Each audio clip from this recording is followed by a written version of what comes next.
Hey, Leonard, thanks for joining us today. Let's start off with why sales? Yeah, it's a good question because when I started off my career, I would have said, I will never, ever, ever end in sales. So in fact, it was something that I discovered during my first few jobs that actually I was sort of, I guess, born to do or something like that. Winning trust of people, trying to understand them. That was something I learned I was good at. And did you like doing it? Yeah, really. And it was interesting because I had this prejudice about it. I saw these fast growing guys that I went to college with, and they had fast cars. And I thought, no, that's not me. And then I ended up doing it myself. Yeah. Funny. And what was the motive for you? Was it financial? Was it the challenge? Was it the variety? The motive to end up in sales. Yeah. End up in sales and like it and be good at it. Yeah, I think it's because it's super complex. I mean, I get this question a lot. So it's a super complex challenge, right? And I am a little bit of a competitive person to the extreme. So I always want to win and I always want to improve. And I guess with sales, you never stop learning. And the day you think you got it all, you will definitely lose your deals, right? So you're just never finished. Well, you never. That mindset of looking at it as an infinite game, that it's not this confined thing that you like, even like, well, chess is still confined. It's 8x8. Yeah. The possibilities are pretty infinite, but the game is kind of defined. Sales, you're dealing with people and organizations of people, and over time, with time gaps. Which makes it complex to the extreme, because you want to understand the account, and then in the account you have all these people and they interact with each other, and you want to know their motives and how they relate to each other. And I think then you need to win the trust of these people, and probably that's for me that's the most important part. And let's talk about the competitiveness, because I did a poll on LinkedIn yesterday. Would you hire a salesperson who wasn't competitive? And surprising. Yeah, I saw that one actually, and I thought about it, and I guess I think I would do it. I would never, though, hire a rep that couldn't handle the stress of being completely responsible.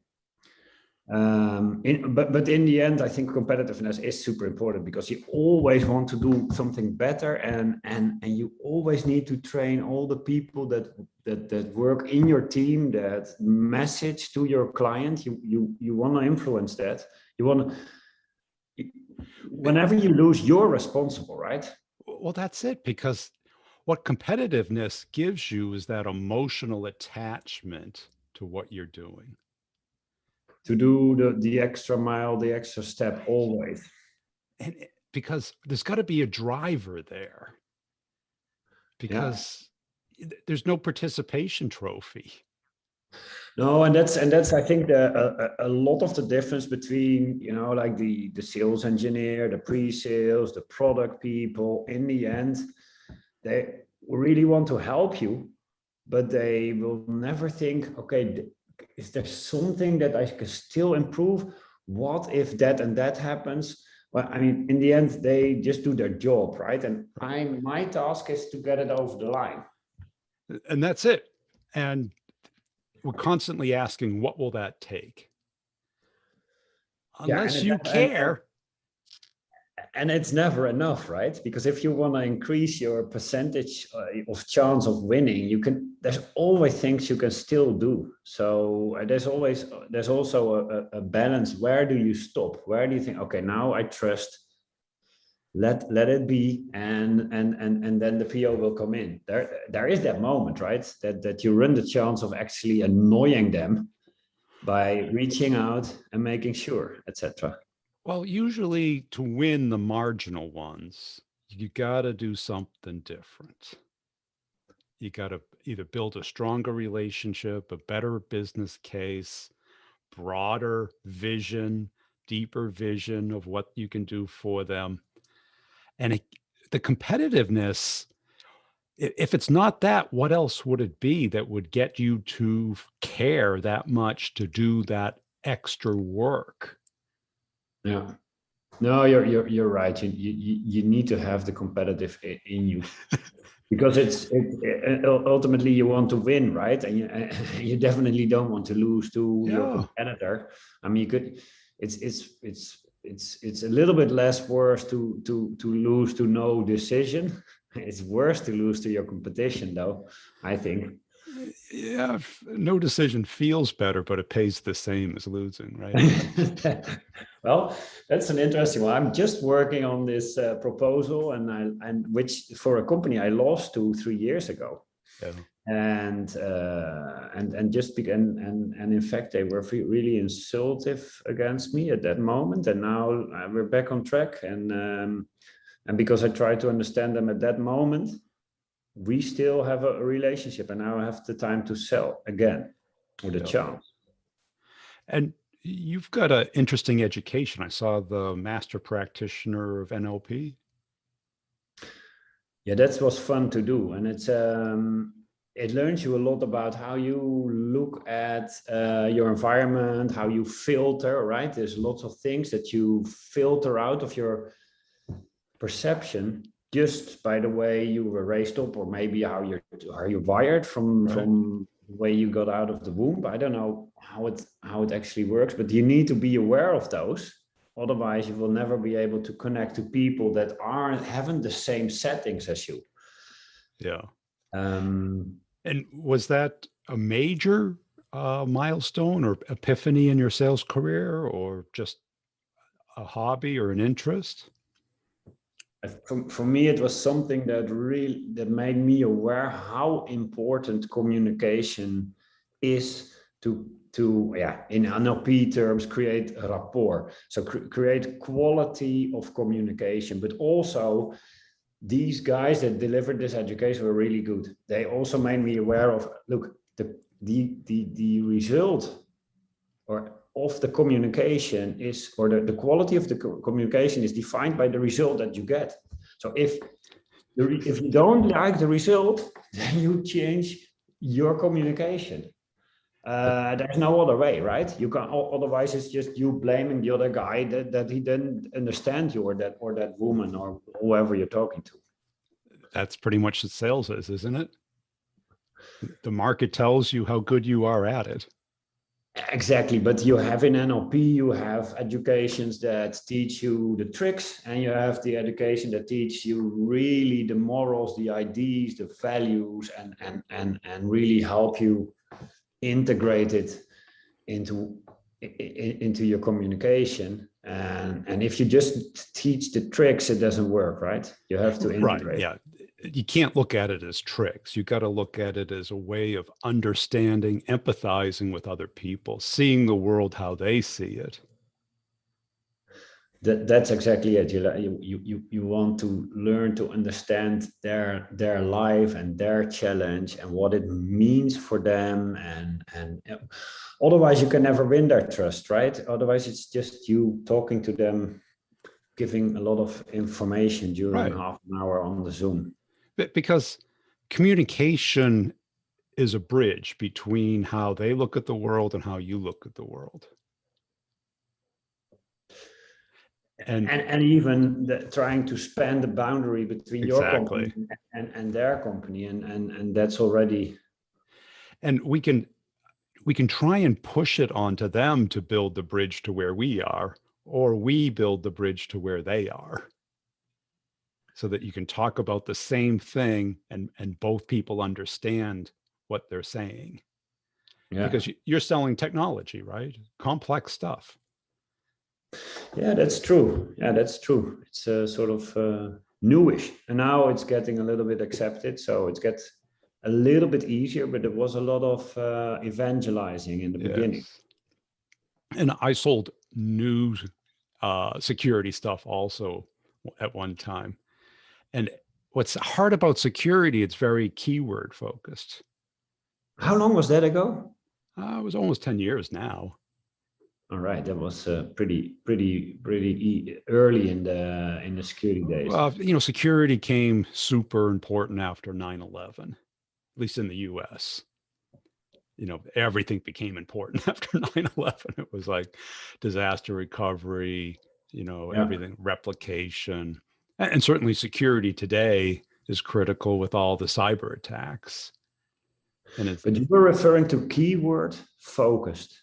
Keyword, like I sold a firewall. Okay. But firewall means many different things to many different people, and everyone's got 5 or 10 of them. So when you use that keyword,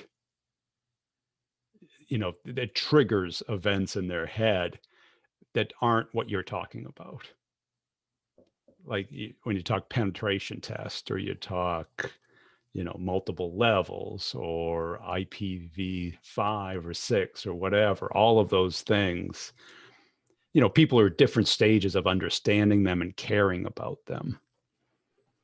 Exactly. The danger is that you think that you understand each other when you use those terms. Don't. Right? That's the problem. And what do you think separates you as a salesperson? Yeah, because that's interesting, because a lot of people always surprised when I tell them I'm a salesperson. So I guess what separates me is that I'm just a regular guy out of the street that ended up being a salesperson, but wasn't like what you expect of it. And I really first try to be the guy that you trust, the guy that first understands what your challenge is before I start throwing information, and also can give them an advice that is not even related to my product, because in the end you're building long-term relationship. If I don't sell to you today, maybe next 2 years you will move to another company, and then you will remember, hey, maybe I could use that guy or that stuff that guy was selling. So I think of it as building a network continuously by just being myself, and then we'll take it from there. Yeah. And by the way, that gives you a super relaxed mindset, because you're always talking about the Pareto rule and the square root thing. The Price is Law. Loads of our meetings will never end up in a deal. So if you look at it from that way, why don't you just relax and first start, right, creating some rapport, creating some understanding, and maybe later on we'll talk about how my product fits in. And that kind of moves back to the competitiveness, in that certainly at the beginning of a sales process, you don't want to be hyper competitive. You want to make sure it's a match first. And because if it's not a match, everyone's wasting their time, right? But how can you even be hyper competitive in the first meeting? With whom? With what? Right. With your competitors? Or I don't even understand. Well, you can in your head think you're already in a sales process, in a down selection, in a alternative picking process, when more you're into problem surfacing, prioritization, eliciting, trying to get a scope of what they're up against, if anything. Yeah, of course. Yeah, no, I get that. Yeah, I think that just puts you under a lot of pressure while you first want to determine whether you can add value in this whole situation. Right. I mean, you work with the 10. I always work with the 10, which is super important, right? You're the guy that is actually planning your meetings. And then you actually have a meeting, but it doesn't not necessarily have to be the right person. So first you learn, is this even the guy or girl that's going to help me? Are they relevant for the problem that I can solve? Do they experience the problem? I don't know. First try to figure that out. Yeah. And did you develop this process, this, guy off the street process, or was this something you learned? I think it is something that I slowly discovered and then sort of build it out a little bit. Obviously also gets, I mean, when you build it out too much, right, then it gets your little trick. So you have to, it brings you to this philosophical question: what is a genuine, authentic human being at the other end of the Zoom thing, right? Yeah. How can I communicate to you that I'm actually a person and that you can trust me and that it potentially would be fun doing business with each other? That's super hard, right? How do you? We naturally turn on our sales voice and we get excited because in our mind, we're hoping it's a qualified deal, right? Yeah, you're right. You're right. We kind of think that way, don't we? Yeah, that's true. And I think people immediately feel when you are doing a role, when you are doing what you think you should be doing, instead of truly reacting from the inside of who you are. Yeah. And that is super undefinable. This is something that I think you can't train or you can't influence. Yeah, because I think we almost get stuck in that rep zone where we're playing the sales rep. Exactly. And that sometimes it's, yeah, it hurts you, right? Absolutely. And I like how you slow things down. You take your time. You don't rush things. And by the way, the funny thing is sometimes you have accounts at risk, right? And it's big accounts, huge accounts at risk. And then they get, hey, Len, can you fix this? You're up. You're up. and the music starts, right? And then the only thing I think this is the one and only situation you can only solve with trust, because then they're always dissatisfied because of everything related to the company and the product and the people. So they have to rebuild that trust. So is this guy going to help us do it right now? Or is it the other next guy that just is like this, and does nothing? Right, because they care about themselves, their problems, what they're facing. Yeah, exactly. They don't care about you. The company. Us. They don't care about us. You're like this, right? Like this in their toolbox. You're this, and you're easily replaceable by the other next tool that potentially does a better job in selling, and they think they got a better tool. It might be that they got a better tool in their specific situation. So. Right. And I think this is where sales reps misunderstand the word service, because when I hear service, I think you do what the client wants. In sales, we want to do what's right for the client, which sometimes requires convincing them what's right for them. Yeah, exactly. And they're not always thankful for that. And also they will always assume. And it assumes, by the way, that your manager likes that approach, right? Because if your manager says pushing for short-term gains, that it could be the wrong approach.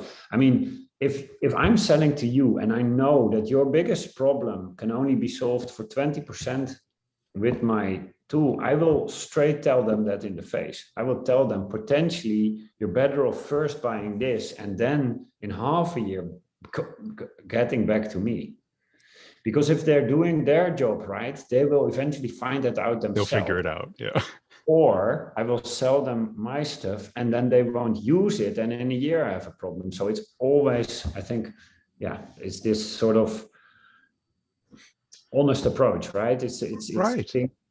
Because when they buy the wrong thing, do they ever own that it was their decision that they bought the wrong thing? No, they're going to blame someone else naturally. Exactly. And that is, and that happens a lot. Right. And I think your point about they're going to figure it out anyway. And then whose fault it is. Right? Then Brian will work for this other firm and he won't never talk to me again, right? So, and that's what happens. Right. Because trust is that you care more about them than your own personal interest. Yeah, you want to align, but when there is this point that you have to be really honest and say, listen, I think first start with this. If I were you, solve this problem first, because that will give you more leverage to then do this and this. Right. And then you're just second in line. Yeah. Yeah. And I think a lot of reps don't feel comfortable pushing back when like the client wants to buy the cheaper thing or just one of them when they need 10. That's something that, you can do that, but then you're going to have to come back again and again, and you're going to have to go through that whole internal process all over again. Yeah, in Dutch, no actually rhymes to two. So we say, zeg maar nee, dan krijg je er twee, which means just say no, because eventually you get two. So you don't sell one, but two. And that's what you're trying to tell here, right? You have to sometimes push back and tell them, I don't think this is a great idea. I don't think I want to sell you this. And what were some of the other, major pivot points in your sales career that took you from good to great?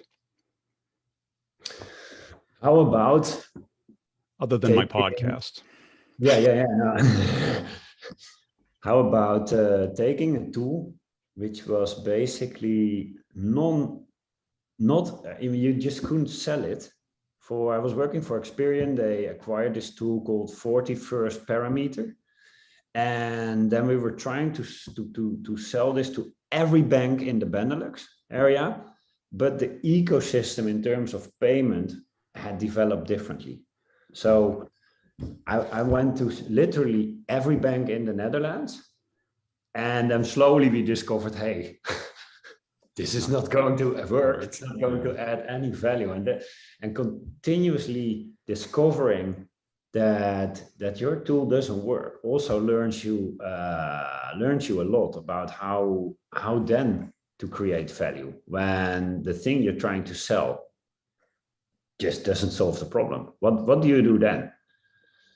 And that for me was really interesting, because then you build your network, but you can talk about other challenges. So you sell other stuff, you sell services, but in the end, I just never sold that one particular product, even though my competitiveness went on. So I said, I will never leave Experian without having sold one time at least this thing, which didn't happen. Yeah. So it was kind of the judgment of how to spend your time. I think in the end, I learned a lot, but I could have been more effective by just after 3 times thinking, hey, get the hint. Right? This was also me trying to please the senior salespeople. I won't give up. I'll run to the other banks too. Whereas, I mean, after 3 times, you think probably not really gonna work. Yeah. And how, or what do you see most sales reps that you interact with doing wrong? What would you coach them on if they were open to it? I think that some sales reps communicate that they want to win at the cost of the client. And it's super subtle how they communicate that. It's in small things, right? talking when the other guy just wanted to go to talk, but that's super subtle. But there's how you communicate your pricing. People understand when you don't have the win-win attitude, but the win, I win more than you. Yeah. And that's something that is maybe a little bit fake, but that's just the guy I am. Well, I've seen that be very consistent in the best reps, because we're never competing with our client. You know, we compete against our competitors in the market space, alternatives to solve the problem. But we're also smart enough that if we're not the best solution or as good a solution, to go find a place where we are. Yeah. And because we don't compete for compete's sake. Right? But sometimes you have reps that have an ego, and they want to position themselves at least at the level of the most senior people in the room, and that's not necessary at all, right? You're not walking in a judo hall trying to beat all the guys, right? No, just move with the flow, make a few of these rolls, and then learn from that. Yeah. I mean, you could better have your SE score 3 goals than you doing that. Right. You can then sit back and observe. And what excites you now? Are you working in sounds like you're taking is American companies into the Netherlands? Is that your focus? Yeah. Is that easy? Yeah. It is becoming real easier now, because I invested a lot the last 3.5 years in evangelizing, learning the market, learning all of the players inside it, the regulators, how they approach this, the regulations that are being written, which governmental agencies are influencing who, how are the banks compared to the big tech firms, etc., etc. And now regulations pushing us hard, which is obviously wind in our back. Yep. So I'm reaping the rewards of a lot of work I've done in the last 3 years. Cool. And what's the hardest part of your job? Yeah, that's a good question, because I think it's it is shifting the 50% leads that I really shouldn't be focusing on from the other 50% that are either going to close this year or next year. Yeah. And that's hard to tell, sometimes by one meeting. Sometimes you need to invest more time, maybe 2-3 meetings before you really know it. And there's greed, the aspect of greed, because you think, well, maybe I'm going to sell. Probably not. That clouds your judgment, doesn't it? Yeah, definitely. So you have to be aware of these internal processes. Yeah. When are you getting greedy? Right. And think you can close an easy deal, but that's never going to happen. Right. That's just as bad as being lazy sometimes. The effect is the same, right? And then you can better be lazy because you have more time to think. Yeah. Cool. Hey, Len, I really appreciate your time today. Where can people go to connect and follow you? On LinkedIn, Lennart Picard is where they can follow me. Yeah. I really enjoyed this. Thanks for the time, man.